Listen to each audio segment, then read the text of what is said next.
오늘 성경 말씀은 요한복음 11장 1절에서 4절입니다.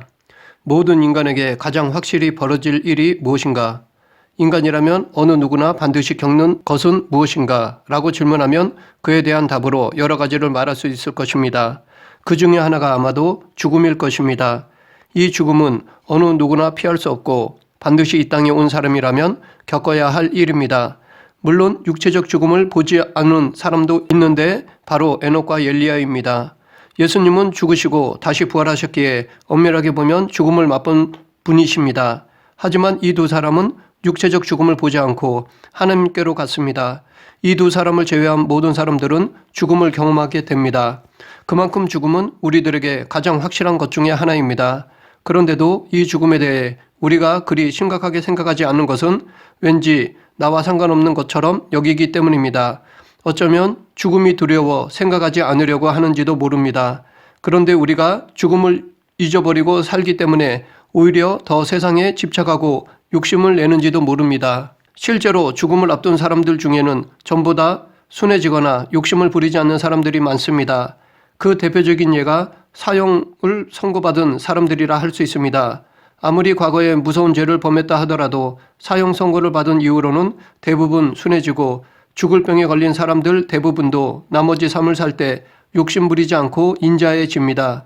그래서 한편으로는 이 죽음이라는 것이 사람을 바꾸는 도구가 되는구나 라고 생각이 들기도 합니다.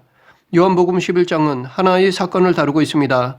그것은 예수님에게 사랑을 받던 나사로의 죽음과 부활입니다. 죽은 나사로를 다시 살리신 사건은 당시에 큰 이슈를 일으켰습니다. 그래서 많은 사람들이 이 사건을 보고 예수님을 믿게 되었습니다. 그러나 그 반대의 일들도 일어났습니다. 이 사건을 계기로 종교 지도자들이 예수님을 죽이려고 마음먹은 것입니다. 이들은 많은 사람들이 나사로가 살아난 것을 목격하여 예수님을 따른다는 소식을 듣고 더더욱 예수님을 그냥 둘 수가 없었습니다. 그래서 이들은 모여서 어떻게 해서라도 예수님을 죽이려고 모의했습니다. 이렇게 예수님이 죽은 나사로를 살리신 사건은 그때나 지금이나 대단한 사건이며 특히 죽음을 앞둔 우리들에게 이 사건을 통해서 성도의 죽음에 대한 어느 정도 답변을 주고 있습니다. 그리고 성도의 죽음이 하나님의 영광과 연관되어 있음을 보여주고 있습니다. 오늘 본문을 통해 지금 우리들에게 주는 교훈을 살펴보겠습니다. 나사로의 가족과 예수님과의 관계가 아주 친밀했습니다. 그래서 11장 5절에서 예수께서 본래 마르다와 그 동생과 나사로를 사랑하시더니 라고 말하고 있습니다. 마르다와 마리아, 나사로는 예수님으로부터 사랑을 받을 정도로 예수님과 가까운 사이였습니다. 특히 나사로의 누이 마리아는 예수님께 큰 믿음을 보였습니다. 그래서 2절에서 그녀가 예수님께 향료를 붓고 머리털로 발을 씻겼던 바로 그 장본인임을 밝히고 있습니다. 그만큼 이 삼남매도 예수님을 사랑했습니다. 요한은 의도적으로 2절에서 마리아의 믿음을 드러내므로 그들과 예수님과의 친밀함을 드러내고자 한 것 같습니다. 또 한편으로는 예수님은 모든 사람들을 사랑하시지만 이 삼남매가 특별히 예수님의 사랑을 받는 이유를 밝히고자 한 의도가 있다고 생각합니다. 그런데 그 가정에 문제가 발생하였습니다. 나사로가 병이 들어 그 가정에 큰 슬픔이 찾아왔습니다. 예수님을 사랑하고 예수님의 사랑을 받은 나사로 가정에도 뜻하지 않은 슬픔, 괴로운 문제는 찾아왔습니다. 하지만 마르다는 자기에게 닥친 문제를 예수님께 아뢰었습니다. 예수님께 맡겼습니다. 그런데 예수님은 사랑하는 자가 병든 소식을 듣고도 곧바로 나사로의 집에 달려가지 않으시고 오히려 유대를 들렸다가 죽은 지 나흘이 지난 후에야 비로소 나사로의 집에 가셨습니다.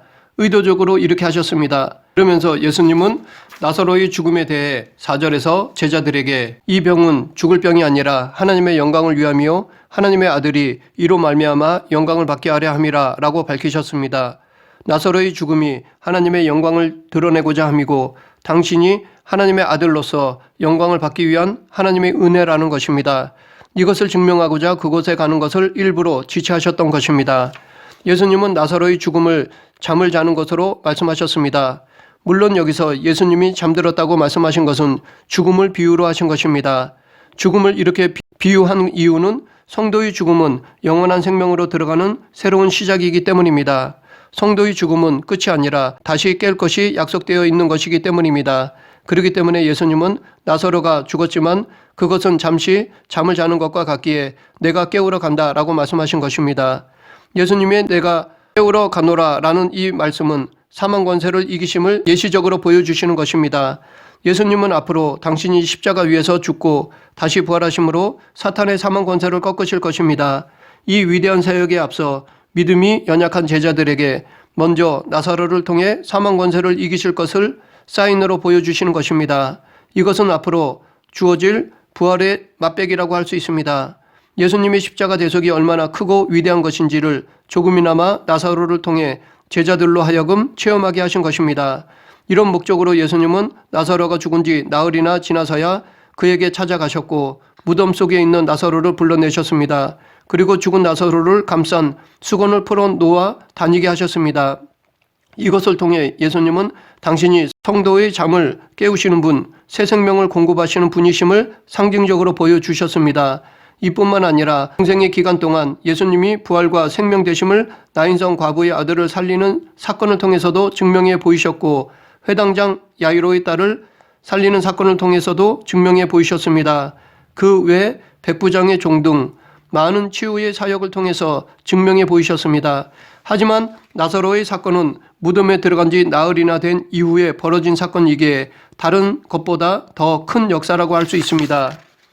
여기서 예수님은 우리가 앞으로 겪을 죽음을 담으로 비유하셨는데 바울도 데살로니가전서 4장 13절에서 성도의 죽음을 자는 것으로 표현하고 있습니다. 우리가 예수께서 죽으셨다가 다시 살아나심을 믿을진대 이와 같이 예수 안에서 자는 자들도 하나님이 그와 함께 데리고 오시리라.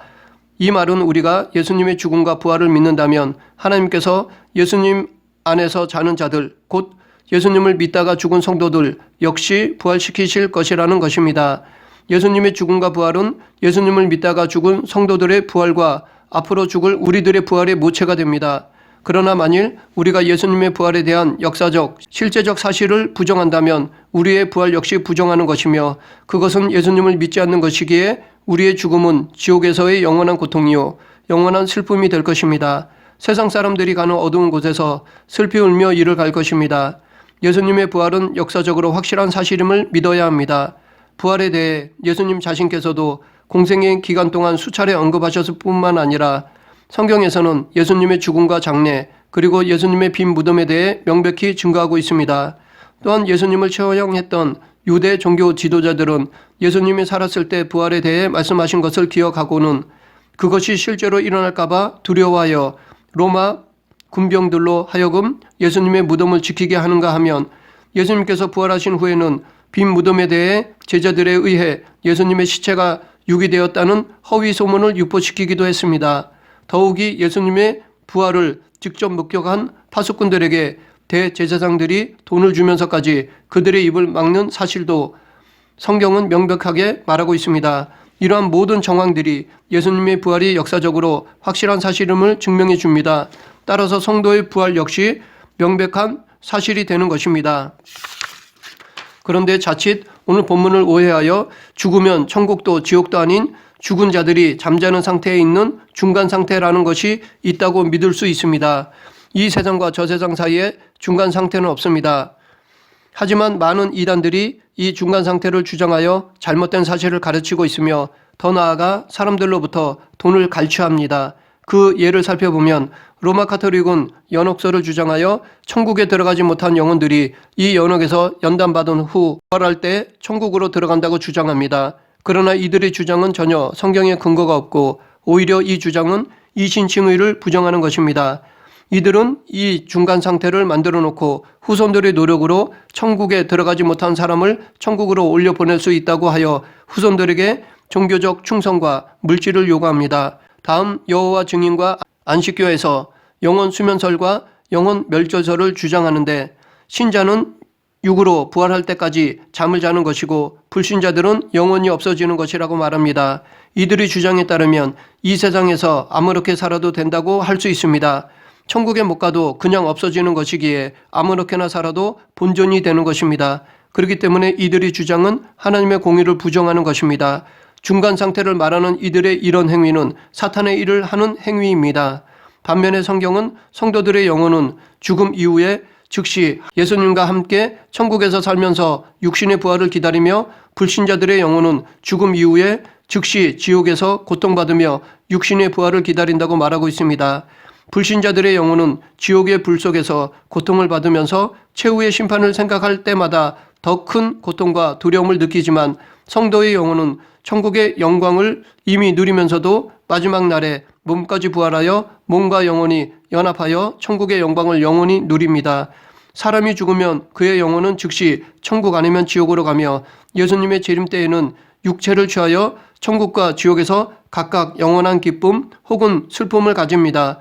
그러므로 우리는 죽음 이후의 일을 늘 기억하며 지금 이 땅에서 하나님을 온전히 믿고 예수님을 온전히 따라야 합니다. 이 영원한 세계는 지금 이 땅에서 우리의 삶으로 결정된다는 것을 잊지 말아야 할 것입니다.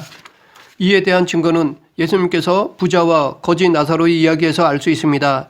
그런데 사람들은 이것을 하나의 비유로만 여기려고 합니다. 그래서 이 이야기는 비유이기 때문에 그렇다는 것이지 실제는 죽으면 중간 단계로 간다고 생각하는 사람들이 있습니다. 그러나 이 이야기가 비유가 아님은 구체적으로 나사로라는 이름을 거론하셨기 때문입니다. 즉 이 이야기가 단지 비유였다면 거지와 부자라고 말했을 것이지 구체적으로 거지가 누구인지를 밝히지 않았을 것입니다. 여기서 구체적으로 거지의 이름을 거론하신 것은 실제로 그 나사로가 천국에 있기 때문이고 그 부자가 지옥에 있기 때문입니다. 예수님은 없는 이야기를 지어 말씀을 하시지 않습니다. 사실만을 말씀하십니다. 그래서 예수님의 모든 말씀은 진리입니다. 위에서 살펴보았듯이 우리의 죽음은 믿는 우리에게는 영생으로 들어가는 새로운 시작이기 때문에 죽음을 두려워할 필요가 없습니다. 오히려 천국을 소망하는 사람이라면 기쁨으로 이 죽음을 맞이할 수 있습니다. 이 소망을 나사로의 부활이라고 하는 한 역사적 사건을 통해서 직접적으로 확증시켜 주셨습니다. 나사로의 부활은 예수님의 부활의 예시고 예수님의 부활은 성도의 부활의 첫 열매입니다. 감사의 예물로서 하나님께 드려진 추수한 첫 번째 단이 앞으로 추수할 수확에 대한 보증과 확신이 되는 것처럼 그리스도의 부활은 그의 백성의 부활에 대한 보증과 확신이 됩니다. 이러한 사실은 대표의 원리에 기인하고 있는데 이것은 아담이 우리의 육적 대표가 되어 우리가 그의 원죄를 물려받아 사망의 권세 아래 들어가게 된 것처럼 그리스도께서 우리의 영적 대표가 되어 죽었다가 다시 살아나신 부활의 효과가 우리 성도들에게도 그대로 미치게 되는 것입니다. 아담 안에서 모든 사람이 죽은 것 같이 그리스도 안에서 모든 사람이 삶을 얻으리라.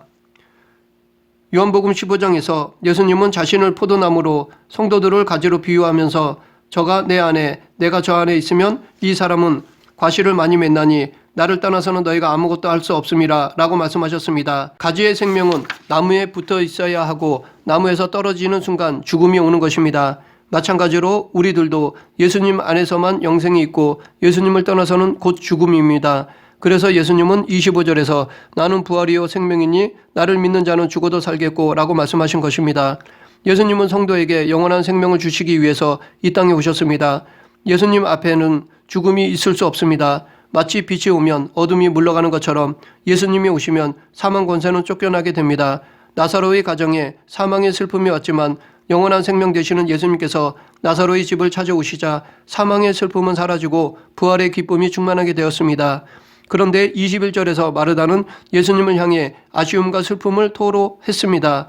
왜냐하면 그녀는 예수님이 여기에 계셨더라면 오라비가 죽지 않았을 것이라고 믿었기 때문입니다. 그래서 예수님이 나사로의 병들었다는 소식을 듣고도 지체하여 늦게 오신 것에 대해 서운함을 갖고 있었습니다.